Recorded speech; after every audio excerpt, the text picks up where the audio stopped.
Shalom. Mari kita berdoa terlebih dulu. Bapa di surga, dikuduskan namamu, datang kerajaanmu, jadi kehendakmu. Berkati firman-Mu, berkati kami semua.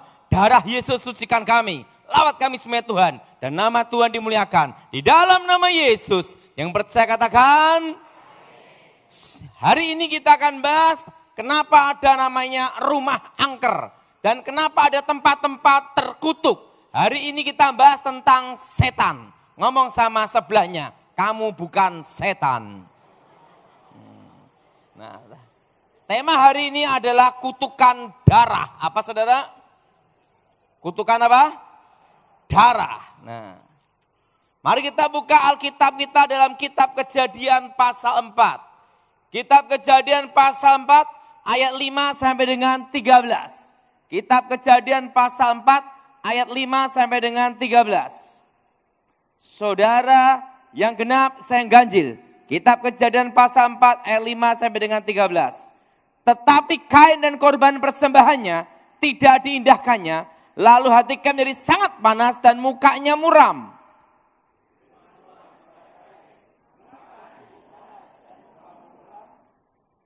Apakah mukamu tidak akan berseri jika engkau berbuat baik?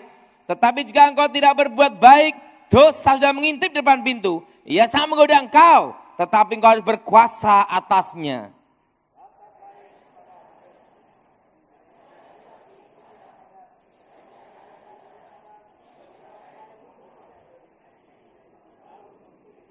Firman Tuhan pada Kain, di mana Habel adikmu itu? Jawabnya, aku tidak tahu apakah aku penjaga adikku.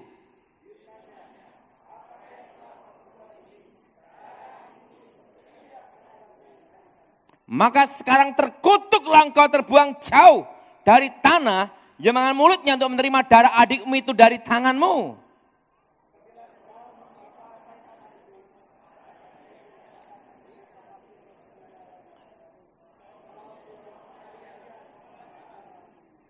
Kata Kain kepada Tuhan, hukuman itu lebih besar daripada yang dapat kutanggung. Di dalam sejarah umat manusia, ada pembunuhan yang paling awal, yaitu pembunuhan Kain membunuh Habel. Waktu Habel dibunuh, saat itu juga kegiatan otak berhenti, kegiatan jantung berhenti. Dan cirinya orang mati tidak bisa mandi sendiri, betul?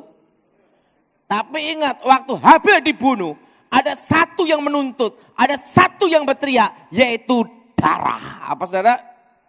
Darah Habel menuntut keadilan. Darah Habel menuntut kepada Allah. Dan apa yang terjadi?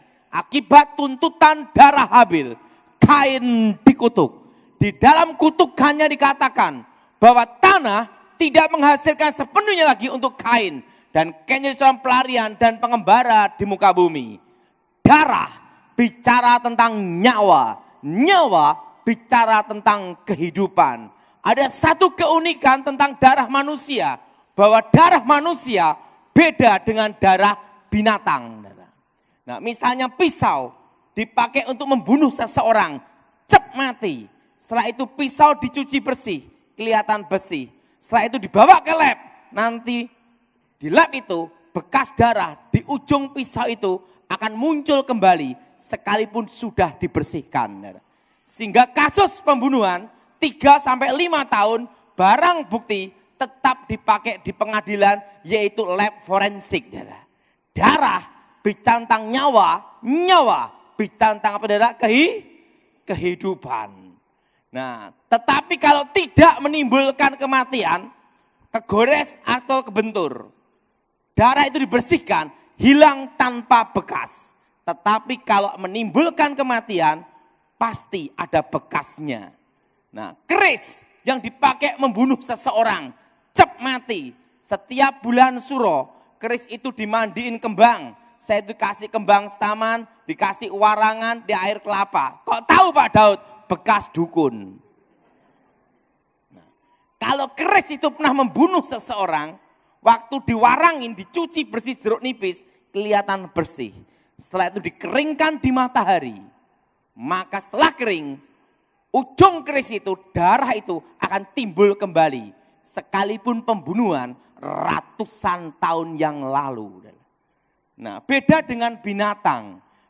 ayam dipotong, klekek mati jadi ayam goreng. Pisau dicuci bersih, hilang tanpa bekas. Tapi kalau darah manusia, tidak. Nah, kenapa darah manusia bisa menuntut?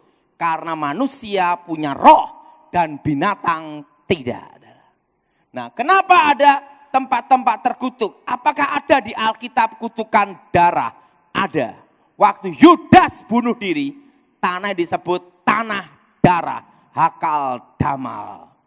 Nah, sang pembunuh melarikan diri, polisi kehilangan jejak, sang pembunuh dibayangin wajah yang dibunuh, ketakutan sendiri menyerahkan diri.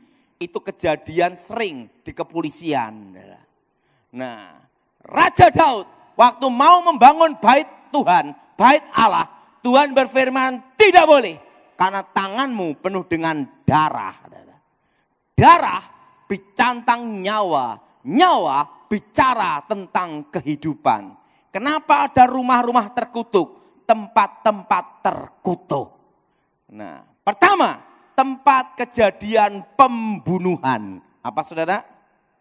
Tempat kejadian saudara? Kalau yang dibunuh laki-laki akan sering muncul roh laki-laki. Kalau yang dibunuh perempuan akan sering muncul roh perempuan. Kalau yang dibunuh bencong akan muncul roh lain. Mau kemana mas? Nah, apakah itu arwah orang mati? Tidak. Hubungan antara orang mati dan orang hidup putus. Yang tidak dalam Tuhan langsung ke dunia arwah untuk menunggu hari penghakiman. Terpisah di antara orang hidup. Tapi ingat, darahnya itu menuntut. Mati sebelum waktunya. Tempat kejadian pembunuhan, kalau dibikin toko atau ruko atau tempat tinggal, siapapun yang nempatin bangkrut. Maka ada rumah-rumah tertentu disewain orang bangkrut, dibeli orang bangkrut. Sampai yang tinggal di situ wajahnya jadi bangkrut semua. Itu pasti tempat kejadian pembunuhan.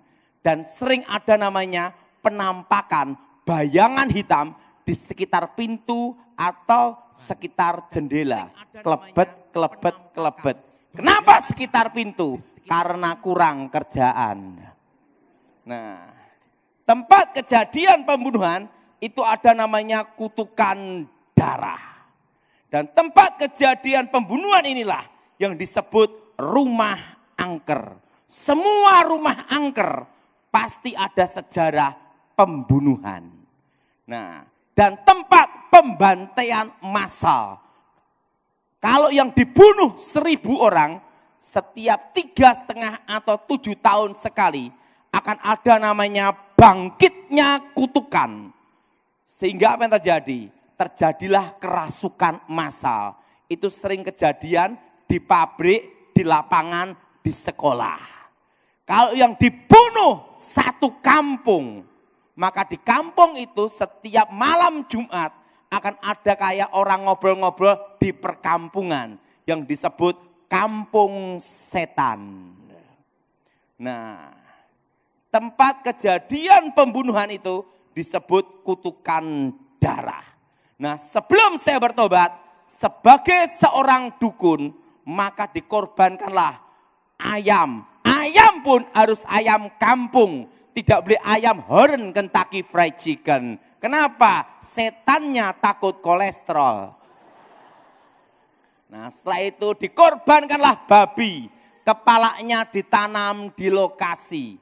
Setelah itu dikorbankanlah yang namanya kambing, sapi, kerbau. Kepalanya ditanam ada di lokasi. Itu tujuannya untuk meredam sementara, bukan membatalkan kutukan. Apa saudara? Bukan membatalkan apa? Bukan membatalkan kutukan. Karena ingat, yang menuntut itu adalah darah manusia. Ingat, darah binatang tidak menuntut. Karena binatang tidak punya roh. Jelas saudara? Jelas saudara? Nah, yang pertama, tempat pembunuhan. Nah, saya pernah nangani kasus rumah di Pondok Indah di Jakarta. Setiap kali orang mau beli rumah itu, kasih uang muka DP. Mau ke notaris, batal. Sampai yang punya rumah banyak dapat uang DP, uang muka. Nah, tetapi yang punya rumah tahu sejarah rumah itu. Apa yang terjadi? Tidak berani nempatin. Saya diminta tolong karena udah bertahun-tahun hanya DP terus saudara, uang muka. Dan ada penampakan-penampakan. Saya doa dalam nama Yesus setan keluar. Setelah setannya keluar, seminggu langsung laku. Yang punya rumah berkata sama saya, Pak Daud, bagaimana kita kongsi bisnis rumah angker? Nah, bisnis saya sekarang itu udah. Nah, ingat, tempat pembunuhan. Jadi kalau satu tempat sering ada penampakan bayangan hitam, kelebet. Berarti itu dulunya tempat pembunuhan. Atau baju terakhir orang yang dibunuh. Kalau bajunya hijau, penampakan baju hijau. Yang kalau baju putih, penampakan baju putih. Itu tempat pembunuhan. Darah yang menuntut. Yang kedua, tempat kejadian orang bunuh diri. Apa saudara? Rata-rata orang bunuh diri itu posisi stres, depresi. Tidak ada orang bunuh diri posisi ketawa. Mati, tidak ada. Nah, ada yang karena dikejar utang. Ada yang karena putus cinta. Ada yang masalah keluarga. Ada yang karena bangkrut. Nah, rata-rata orang bunuh diri itu depresi. Nah, saya mau tanya, siapa yang belum menikah? Angkat tangan. Yang belum menikah. Untuk ngasih pengumuman sekalian. Angkat tangan tinggi-tinggi. Nah, kalau yang belum menikah, dengerin kata saya yang pengalaman. Ingat saudara, kalau pacaran jangan ngasih barang-barang mahal. Nanti kalau putus nyesel. Karena pacaran itu belum tentu jadi. Betul? Nah, jadi kalau selama belum menikah, buka mata lebar-lebar. Masih banyak pilihan. Tetapi kalau sudah menikah, tutup mata rapat-rapat, terima kenyataan.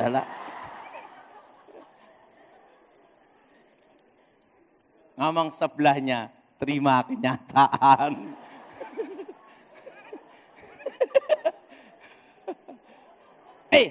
Saya kan pengalaman.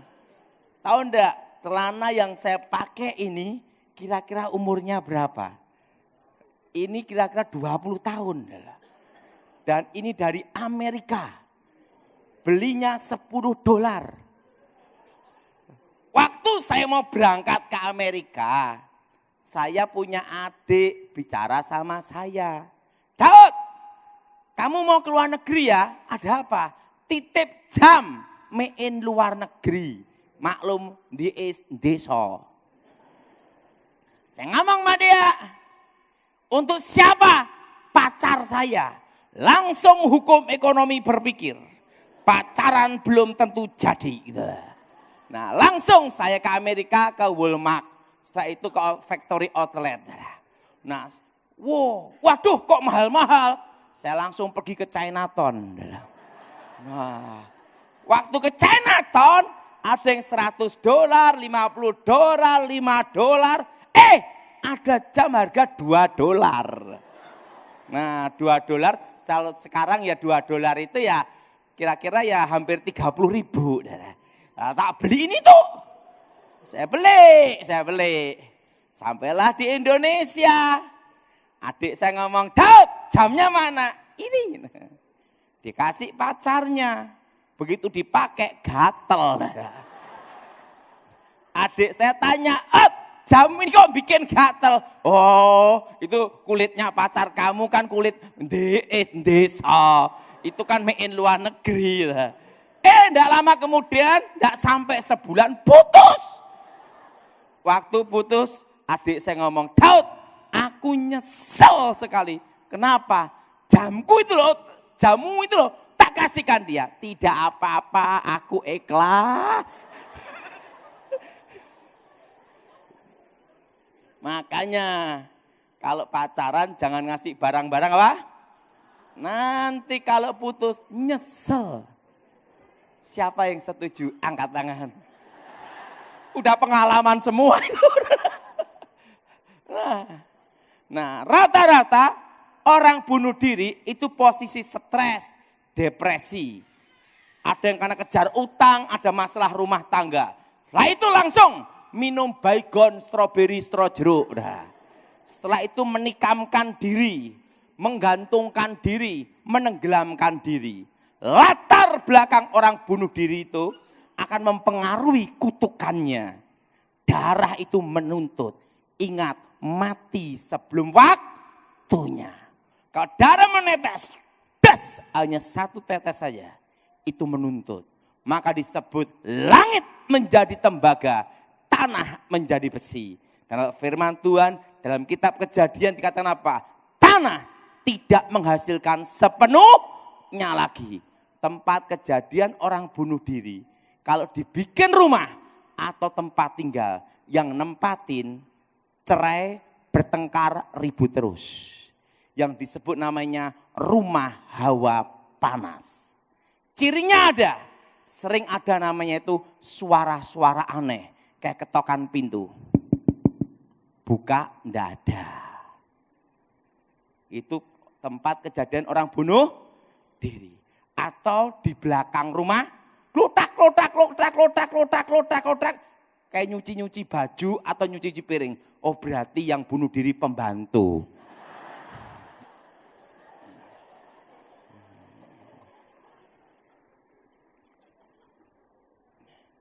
Atau ada anak-anak kecil jalan ketawa-ketawa. Berarti dulunya tempat aborsi. Nah, atau suara-suara aneh di ruang tamu. Wah kayak orang ketawa gitu. Oh berarti yang bunuh diri satu keluarga.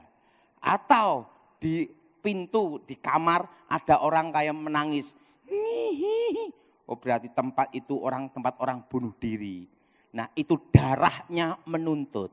Itu kalau dibikin rumah atau tempat tinggal atau tempat usaha. Siapapun yang nempatin itu ribut, bertengkar, bahkan cerai.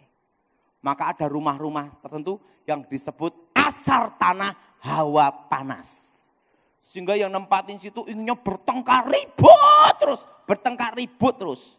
Nah itu ada kutukan darah. Kutukan apa darah? Nah itu cirinya ada suara-suara aneh. Suatu kali di Jawa Timur, Surabaya, saya dimintai tolong. Suami istri itu pembantunya bunuh diri. Setelah bunuh diri, suami istri ini ribut terus. Setiap malam Jumat itu di rumahnya ada kayak orang nyuci-nyuci baju, nyuci-nyuci piring di belakang. Waktu itu minta tolong mas saya, Pak Daud, gimana cara ngusirnya? Gampang tuh ngusirnya. Saya usir setannya, baru rumah tangga itu tenang. Karena setiap hari ribut bertengkar terus. Dan kejadian juga di Jogja. Ada seorang bapak, saudara, dia baru menikah, setelah menikah, dia buka showroom sepeda motor, bangkrut. Buka spare part sepeda motor, bangkrut. Buka peternakan babi, bangkrut juga. Nah, setiap hari bertengkar ribut terus sama istrinya. Pada waktu yang ketiga bangkrut, waktu di kamar, bapak ini langsung kesurupan telanjang.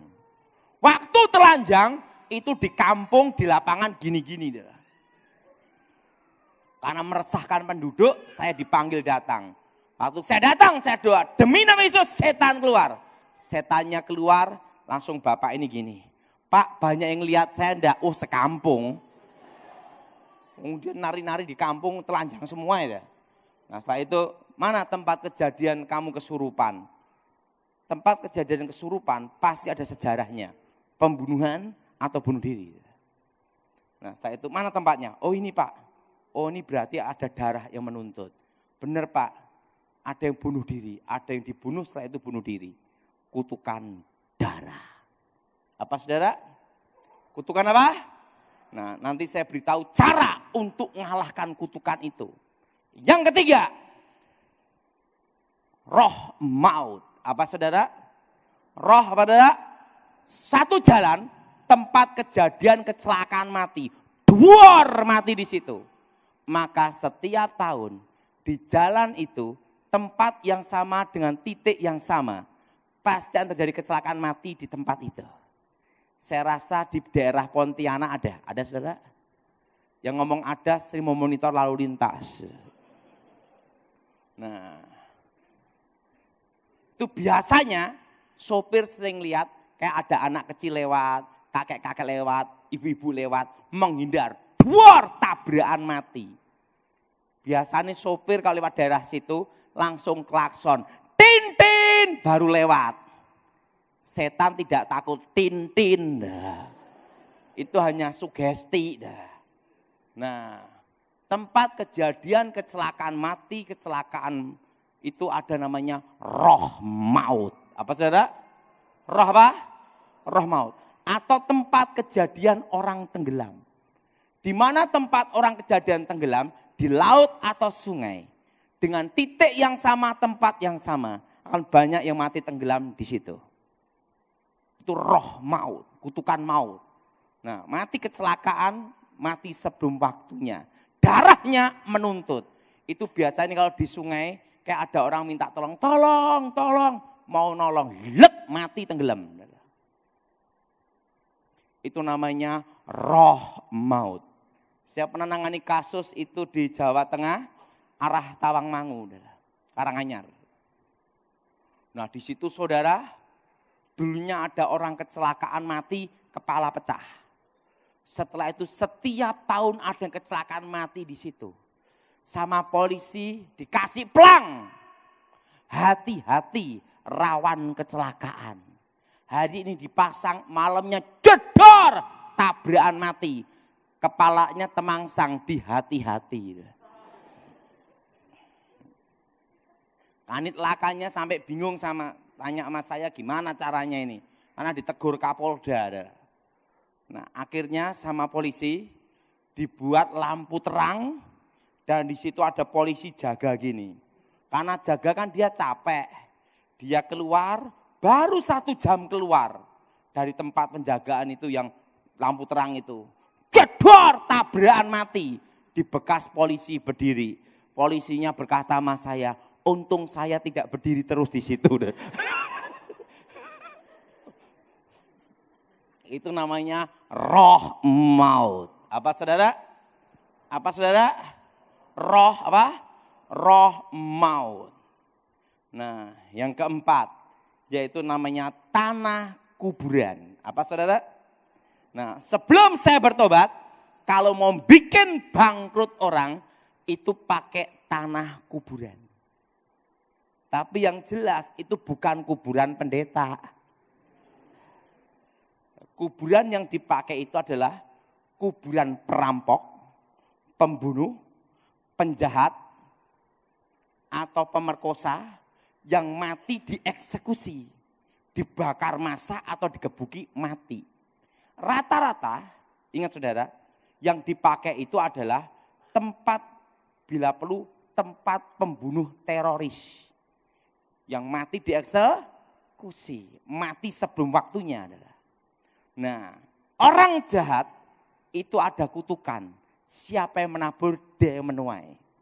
Waktu dikubur, di pusaranya itu mengandung kutukan. Namanya kutukan kehancuran. Apa saudara? Kutukan apa saudara? Kutukan apa? Kutukan apa? Kehancuran. Nah kalau saya dulu belum bertobat, kalau membuat bangkrut orang, tanah itu disiramkan di pintu utama pabrik orang. Atau pintu toko orang, atau pintu restoran orang. Dalam 1 tahun, pabrik, toko, atau restoran bangkrut. Nah, kau tahu Pak Daud? Dulu kan pelakunya. Nah, setan memang ada kuasa, tapi Tuhan lebih kuasa. Nah, cirinya kalau restoran atau toko atau pabrik, kalau itu kena tanah kuburan, itu cirinya ada. Ada bau busuk menyengat, breng, lewat. Setiap malam Jumat. Pak, kalau ada bau busuk menyengat, baunya menetap, itu bau God.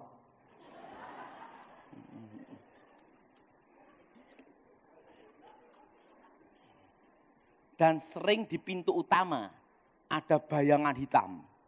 Dan orang kalau mau beli transaksi tidak jadi terus di situ. Nah, dan kalau membuat rumah tangga orang cerai, sebelum saya bertobat, tanah itu disiramkan di atap rumah, tetapi di luar rumah. Kenapa tidak di dalam rumah? Ya ketahuan. Nah, dalam 1 tahun rumah tangga orang cerai. Ribut terus cerai. Kalau tanah itu disiramkan, ada di atap rumah, pintu utama masuk dalam tanah. Berubah jadi santet tanah. Itu nanti orang yang tinggal di situ megap-megap, mati ndak, hidup ndak. Adiknya sakit, kakak, bapak, ibu sakit rame-rame terus, setiap hari sakit terus. Itu namanya santet tanah. Ingat saudara, setan ada kuasa. Tapi Tuhan lebih kuasa. Ya, bagaimana cara mengalahkannya? Ingat saudara, darah harus dihadapi dengan darah. Apa saudara? Apa saudara? Darah harus dihadapi dengan apa saudara? Darah. Darah harus dihadapi dengan darah. Mari kita buka Alkitab kita. Di dalam kitab Ibrani pasal 12, ayat yang 24. Kitab Ibrani pasal 12, ayat 24. Kitab Ibrani pasal 12, ayat 24. Kita baca bersama-sama. Dan kepada Yesus, pengantara perjanjian baru, dan kepada darah pemercikan yang berbicara lebih kuat daripada darah apa? Ingat, darah Yesus berbicara lebih kuat. Ngomong sebelahnya, lebih kuat. Melebihi darah Habel. Ingat saudara, darah Habel, darah yang menuntut. Dan darah Yesus berkatakan apa? Bahwa darah Yesus berbicara lebih kuat. Apa saudara? Lebih apa? Lebih kuat daripada darah apa? Habel. Lebih kuat daripada darah Habel. Ingat, tidak ada darah yang di muka bumi yang berteriak lebih kuat dan berbicara lebih kuat melebihi darah Habel. Kecuali satu. Darah Yesus, darah perjanjian. Kenapa Tuhan Yesus darahnya bisa berbicara? Ingat, Tuhan Yesus mati dibunuh, mati disalib. Apa saudara? Mati apa saudara? Mati dibunuh, mati disalib. Untuk mengalahkan kutukan darah harus dihadapi dengan darah yang suci. Tanpa noda, tanpa celah, tanpa dosa. Dan posisinya adalah seseorang yang mati dibunuh, dikorbankan. Jelas? Dan di muka bumi ini tidak ada darah yang suci, tanpa noda, tanpa dosa, dan tanpa kutuk dosa keturunan.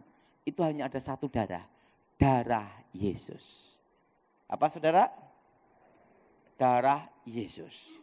Nah, ada 3 cara untuk mengusir setan.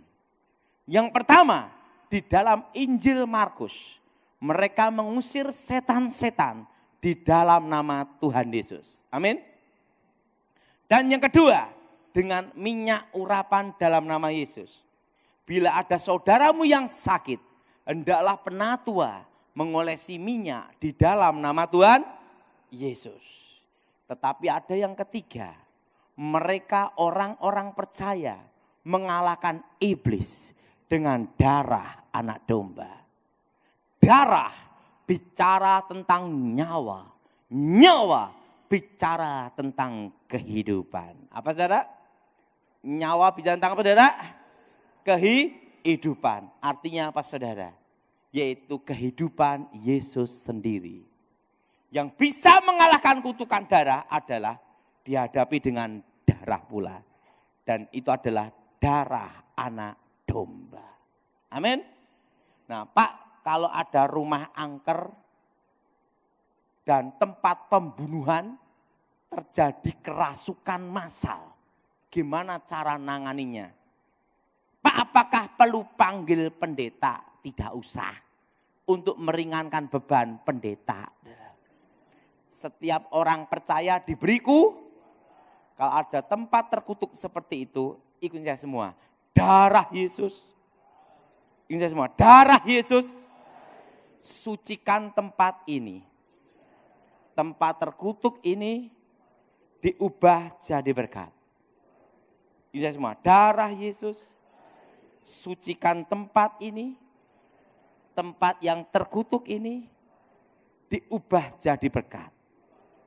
Dalam nama Yesus, segala roh-roh setan, roh-roh jahat, roh-roh terkutuk, roh-roh gelap keluar dalam nama Yesus. Amin. Jadi ingat, saudara doain saya semua, darah Yesus sucikan tempat ini, tempat terkutuk ini diubah menjadi berkat. Amin. Tempat terkutuk ini diubah menjadi apa? Darah, harus dihadapi dengan darah. Jelas? Jelas? Pak, kalau roh maut gimana? Saya kan sering nangani kasus seperti itu. Saya pernah nangani kasus arah ke Magelang. Ada satu gereja zaman dulu kejadian pendetanya bunuh diri. Dan di depan gereja terjadi kecelakaan mati. Jadi setiap tahun pasti ada orang mati kecelakaan di depan gereja itu. Dan apa yang terjadi? Gerejanya ini adalah gereja sunyi, sepi-sepi. Tidak percaya bahasa roh. Tidak percaya pengusiran setan. Karena tidak percaya pengusiran setan, akhirnya bingung sendiri. Kenapa bingung sendiri? Kalau sore, setiap jam 6 sore kan kebaktian jam 5. Jemaat siapapun jam 6 sore ke toilet ketemu setan. Itu setiap kebaktian. Pokoknya begitu jam 6 sore. Akhirnya apa yang terjadi? Jadi kalau mendekati jam 6 sore, semua antri kencing di toilet. Jadi jam 5, sebelum jam 5 itu udah antri kencing semua. Kenapa?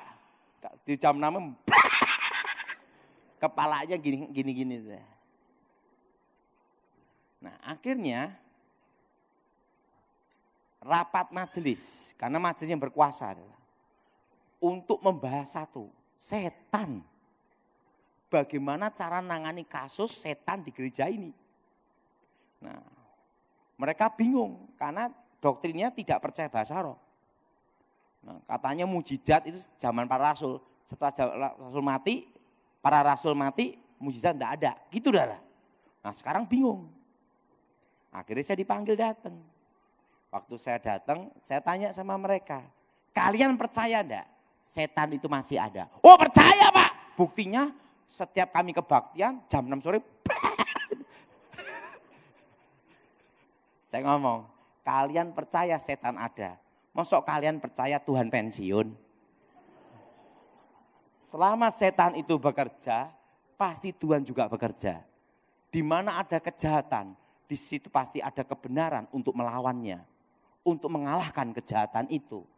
Untuk apa kalian ke gereja kalau tidak percaya kuasa itu ada? Untuk apa kalian kebaktian kalau kalian tidak meyakini bahwa Dia ada di tengah-tengah kalian?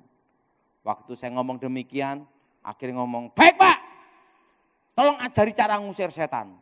Nah, Pak yang ngusir siapa? Ya kalian. Loh Pak, Pak Daud gimana? Saya hanya ngajarin supaya kalian tahu kuasa itu ada. Kuasa Tuhan. Akhirnya tak aja pengusir setan, mereka doa dalam nama Yesus, setan keluar. Teriak kencang sekali, kenapa? Ketakutan. Karena tak ajak punya setan ini jam 6 sore habis kebaktian. Aduh, wah pada takut semua. Nah, saudara, nah sejak itulah gereja itu tidak ada penampakan roh lagi. Dan tidak ada namanya kecelakaan mati di depan gereja. Ingat saudara, tempat kejadian bunuh diri ada kutuknya. Tempat kecelakaan mati ada kutukan namanya kutukan maut. Apa saudara? Kutukan apa? Roh maut. Mesin pernah kecelakaan mati di mesin itu. Maka di mesin itu sering ada masalah. Trouble. Ada penampakan roh. Di mesin itu roh maut. Roh apa saudara? Nah, Pak kalau menghadapi roh maut gimana? Saudara, kalau saudara menghadapi kasus roh maut, doanya seperti ini. Darah Yesus. Ingat semua, darah Yesus hancurkan kutuk maut. Darah Yesus hancurkan roh maut. Sekarang roh-roh maut, roh-roh terkutuk keluar dalam nama Yesus. Ingat semua, keluar dalam Yesus. Nah, darah Yesus sucikan tempat ini. Ingat semua, darah Yesus sucikan tempat ini. Tempat terkutuk ini diubah menjadi berkat. Ingat semua, darah Yesus hancurkan kutuk maut. Darah Yesus hancurkan perjanjian maut. Darah Yesus sucikan tempat ini. Tempat yang terkutuk ini diubah jadi berkat. Roh-roh setan, roh maut keluar dalam nama Yesus. Amin. Nah, kalau menghadapi tanah kuburan itu beda. Apa bedanya?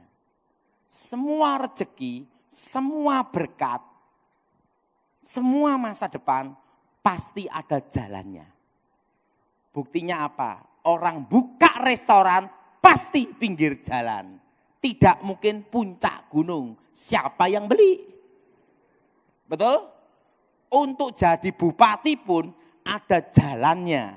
Yaitu apa? Partai atau apa? Dukungan. Betul?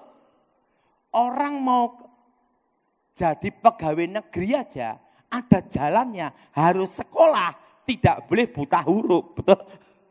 Segala sesuatu itu ada jalannya. Ngomong sebelahnya, jalannya. Ada apa saudara? Ada apa saudara? Ada apa saudara? Jalannya.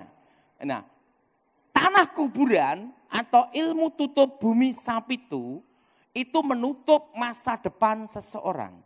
Menutup jalan kehidupan masa depan, jalan berkat, jalan hoki namanya.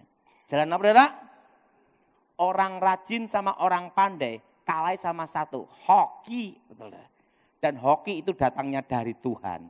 Ngomong sebelahnya, kamu hoki. Amin. Amin.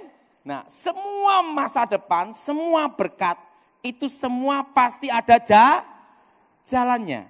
Nah, tanah kuburan itu menutup jalan. Nah, kalau menghadapi tanah kuburan, ingat semua, darah Yesus.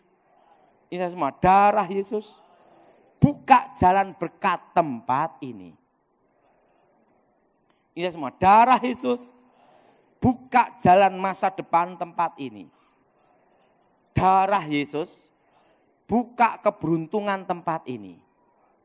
Nah, roh-roh setan, roh jahat keluar dalam Yesus. Cirinya kalau terkena tanah kuburan, ingat saudara, ada bau busuk menyengat, itu jam 6 sore tempatnya hari Jumat atau malam Jumat. Itu menutup masa depan. Nah, Pak, kenapa tidak malam Minggu? Ingat, yang disebut Sabat Yahudi, hari ke-7, itu adalah hari Sabtu. Kenapa kita orang Kristen hari Minggu? Karena hari Minggu hari kebangkitan Tuhan.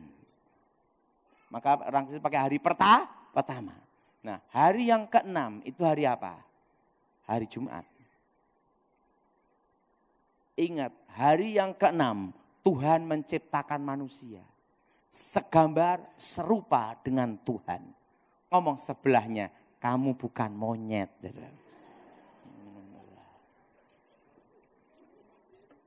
Siapa yang merasa segambar serupa dengan Tuhan, angkat tanganmu.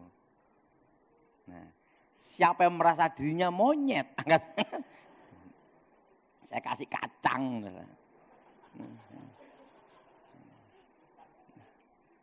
Saudara,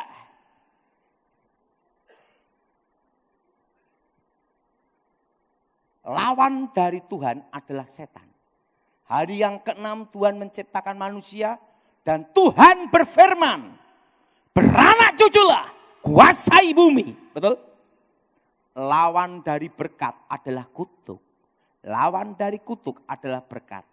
Kalau hari yang ke-6 Tuhan memberikan perjanjian berkat untuk manusia. Demikian setan mengikat kutuk, menghancurkan kutuk, menggunakan hari ke-6 juga. Artinya lawan dari Tuhan adalah setan. Makanya seluruh dunia, ritual kuasa gelap, Eropa, Asia, Timur Tengah, semua tetap malam Jumat. Kenapa malam Jumat? Hari yang ke-6. Lawan dari Tuhan adalah setan.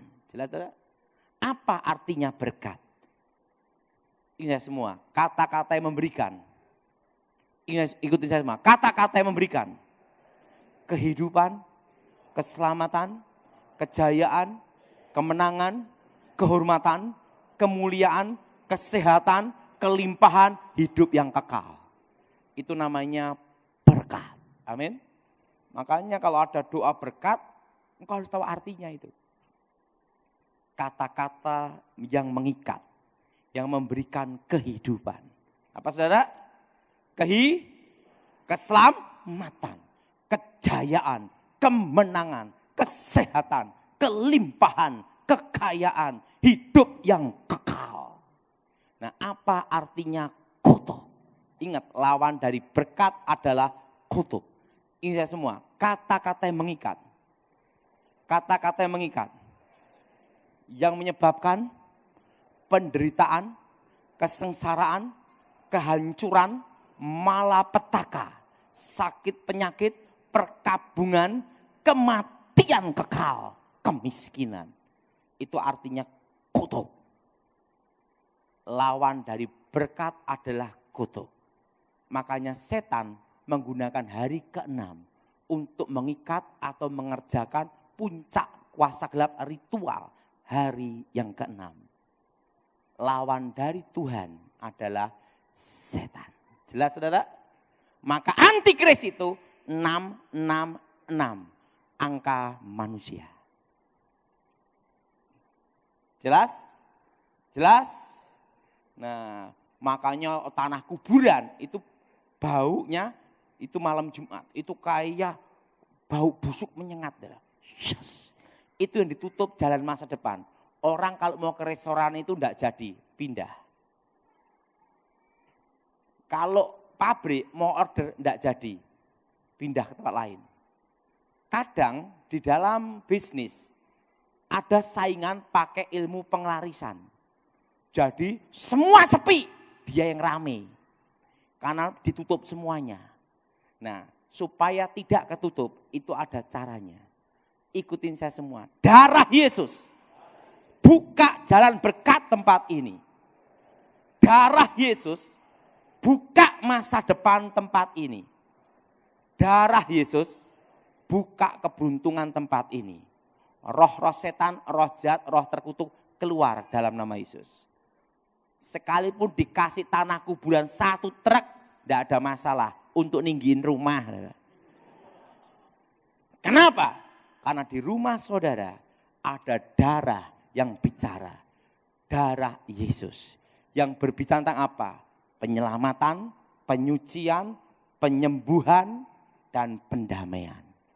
Darah yang menuntut hanya bisa disucikan dengan darah pendamaian. Dan itu adalah darah anak domba. Apa saudara? Darah Yesus. Saudara, satu kali ada seorang ibu minta tolong ke saya. Pak Daud, saya ini punya toko. Lawan bisnis saya sering main dukun-dukun untuk bikin bangkrut toko saya. Gimana caranya, Bu, Pak Daud? Sekarang tak beritahu caranya. Setiap kali mau buka toko, kamu nyanyi lagu tentang darah Yesus. Setelah itu, kamu di toko itu berdoa, darah Yesus buka jalan berkat. Darah Yesus buka keberuntungan. Darah Yesus buka masa depan. Amin. Nah, kenapa ibu ini tahu? Karena dia punya mata-mata juga. Lawan bisnisnya sering ke dukun-dukun untuk bikin bangkrut ibu ini. Setiap hari mau buka toko, ibu ini berdoa dan nyanyi lagu. Darahmu Yesus sucikan daku, darahmu Yesus bebaskanku. Itu setiap hari. Seperti pegawai negeri nyanyi lagu Indonesia Raya. Nah, ini terus setiap hari. Doa-doa nyanyi itu. Tokonya tambah laris terus. Lawan bisnisnya akhirnya ambil tanah kuburan. Kira-kira jam 6 sore, ibu di dalam toko udah ditutup. Ngelihat sendiri, lawan bisnisnya ngasih tanah kuburan. Apa yang terjadi? Toko ibu itu tambah laris. Karena apa? Ada darah yang darah Yesus. Akhirnya lawan bisnisnya ambil tanah kuburan yang sama, tempat yang sama. Disiramkan di toko dia sendiri. 1 minggu bangkrut. Kenapa? Karena di rumah ibu ini ada darah yang bicara. Darah tentang penyelamatan, penebusan, penyembuhan, dan pendamaian. Amin. Jadi kalau saudara menghadapi tanah kuburan, engkau harus bisa menghadapi sendiri. Yaitu apa? Darah Yesus. Apa saudara? Apa saudara? Darah Yesus. Buka jalan berkat. Tahu enggak? Sekarang saya ini sudah bisnis itu sudah berapa tahun ya? Saya itu bisnis tanah itu kira-kira ya sejak tahun 97. 97 sampai sekarang. Saya itu untuk jual beli tanah gitu, saudara. Tapi bukan maklar, saudara. Saya beli tanah, yang saya cari itu tempat yang banyak setannya, orang takut. Kenapa? Karena banyak setannya, harganya jatuh murah. Setannya keluar, harga naik. Ya, betul? Ingat sebelum saya selesai, ada kesaksian. Kadang kita ini diperintahkan Tuhan, tidak sesuai logika kita. Waktu kan saya kan pabrik plastik, tiba-tiba Tuhan perintahkan sama saya suruh jual pabrik itu. Karena saya mau fokus pelayanan. Setelah saya jual pabrik, Tuhan bicara sama saya. Belilah tanah yang tempatku tunjukkan untukmu. Itu berkat yang aku berikan padamu. Nah, saya jalan ke tempat itu. Tempatnya itu pinggir kota Solo, masuk wilayah Boyolali. Pinggir kota Solo. Banyak setannya, banyak rampoknya. Setan keluar, rampok datang. Yang ini pilihan paling jelek. Jembatan belum ada. Jadi mau ke situ harus muter dulu, melingkar. Tuhan beritahu saya, beli tanah di situ sebanyak-banyaknya. pinggir jalan. Waktu itu harganya per meter 300.000, yang pinggir jalan 500.000. Maksimal 600.000 lah. Uang pabrik itu habis saya jual, tak beli ke tanah semua. Setan ini tak usir keluar. Wah, itu ada genderuwo, kok setiap malam tuh di bambu. Bubar orang Dara, lari. Jadi tanah yang saya beli itu tempat yang paling ditakuti. Banyak setannya, gudangnya setan. Karena gudangnya setan dikasih murah. Tak beli. Setan tak usir keluar semua. Dah keluar Dara. Saya beli pinggir-pinggir jalan sesuai perintah Tuhan. Setelah itu uang habis. Uang dari pabrik itu habis. Nah setelah uang habis baru mikir, betul? Mikirnya apa? Iki suara Tuhan apa bukan ya?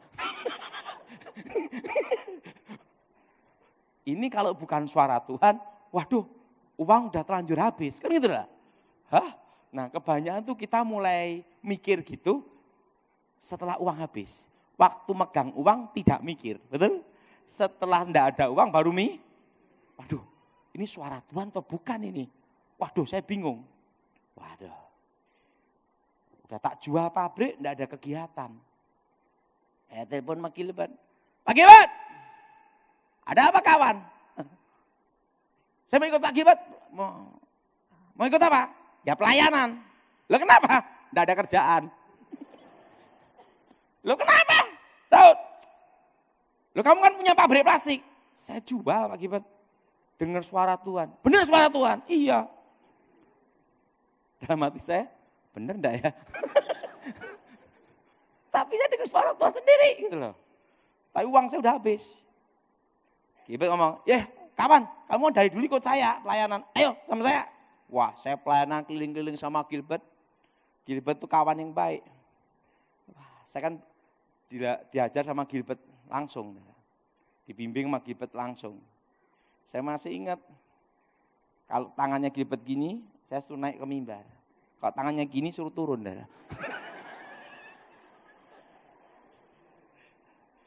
Dan saya ini selalu bagian tim pendahulu. Jadi tempat yang banyak setannya itu, yang ada dukun-dukunnya, setan-setan banyak. Gilbert ngomong, hari pertama kamu dulu yang bersihin, gitulah. Wah, saya bagi tim pendahulu dulu. Setelah setannya keluar, gimana Daud? Udah aman, aman. Bos datang. Nah, terus saya ikut Pak Gilbert. Saya ikut Pak Gilbert itu belum lama. Saya kira-kira baru ikut Pak Gilbert itu 25 tahun. Saya 25 tahun keliling-keliling sama Pak Gilbert itu udah. Udah pabrik tak jual. 2 tahun, 3 tahun, 4 tahun kemudian. Tiba-tiba datang bulldozer, datang traktor, ada datang alat berat semua. Apa yang terjadi? Tanah yang Tuhan tunjukkan ke saya, itu pintu tol. Pintu tol keluar masuk kota Solo. Itu tanah dari harga 300.000 langsung naik jadi 2 juta. Tanah yang harga 500.000 langsung naik jadi 8 juta, 4 juta. Saya nyesel sekali. Kenapa saya beli banyak sekali ya? Untung waktu saya beli berapa tempat. Langsung tak bikin ruko untuk minimarket Alfamart, franchise, saya bikin ruko gitu tuh. Di situ saya lihat, kalau kita diperintahkan Tuhan, enggak usah ragu, langsung jalan aja. Nah tapi kadang kalau waktu uang habis baru mikir, enggak? Tapi itu saya baru ngerti, bahwa rencana Tuhan itu yang terbaik dan terindah. Amin. Nah. Jadi sampai sekarang saya itu kalau ada rumah angker, nelpon saya. Suatu kali saya jual, setannya keluar. Pak kok mintanya mahal banget? Harga setannya keluar itu lebih mahal. Mahal ini. Nah nanti sore jam berapa ya? Jam 5 saya mau bahas tentang ilmu guna-guna ilmu pelet. Jadi temanya adalah guna-guna istri muda. Apa saudara? Apa saudara? Ingat. Jadi saudara yang ada masalah, suaminya dibawa wewe gombel, atau punya keluarga yang kena wewe gombel, yang kena guna-guna, datang nanti sore jam 5. Saya beritahu bahwa cinta yang palsu kalahnya melawan cinta sejati. Nah, maka cinta itu cerita indah namun tanpa akhir. Ngomong sebelahnya, udah merenung cinta belum? Jadi jam berapa? Jam 5 sore, saudara yang punya teman yang kena setan, bahkan jadi setannya. Nah, datang jam berapa? Jam 5 sore. Karena itu penting sekali. Kenapa penting? Karena saya perhatikan, tahun-tahun ini banyak sekali rumah tangga hancur. Gara-gara ilmu pelet guna-guna. Karena sebelum saya bertobat, saya mempelajari ilmu pelet itu, ilmu guna-guna. Itu kalau kena seseorang 15 tahun. Dan kalau tidak ada penawarnya dan tidak tahu cara untuk mengalahkannya, maka korbannya bisa gila. Bisa apa enggak? Sarno, sarap keno. Teko gendeng mulih ngengkleng, datang sinting pulang gila. Itu kalau kena guna-guna itu ada 3 tingkatan ilmu guna-guna. Nah, sebelum saya bertobat, saya mempelajari semuanya. Jadi saudara datang yang punya teman yang kena guna-guna atau kena ilmu pelet, suruh datang jam 5 sore nanti. Mari kita bangkit berdiri. Lagu ini saya dapat dari Tuhan tahun 2001, Awan Kemuliaan. Saya minta dibantu, karena semua alat musik bisa pegang, tidak bisa main. Ya Tuhan, ku rindu hadirat-Mu, memenuhi hatiku. Rohku sujud menyembah, Rohku sujud menyembah-Mu. ya percaya darah-Mu menyembuhkan, menyucikan dan menebus kami. Yaitu darah anak domba, darah anak-Mu yang tunggal, Yesus Kristus, yang bisa tentang penyelamatan, penyembuhan dan keselamatan, dan nama-Mu dimuliakan dalam hidup kami. Terima kasih ya Tuhan, berkat Engkau berikan dalam hidup kami. Berkati firman-Mu, berkati kami semua. Di dalam nama Yesus. Yang percaya katakan amin.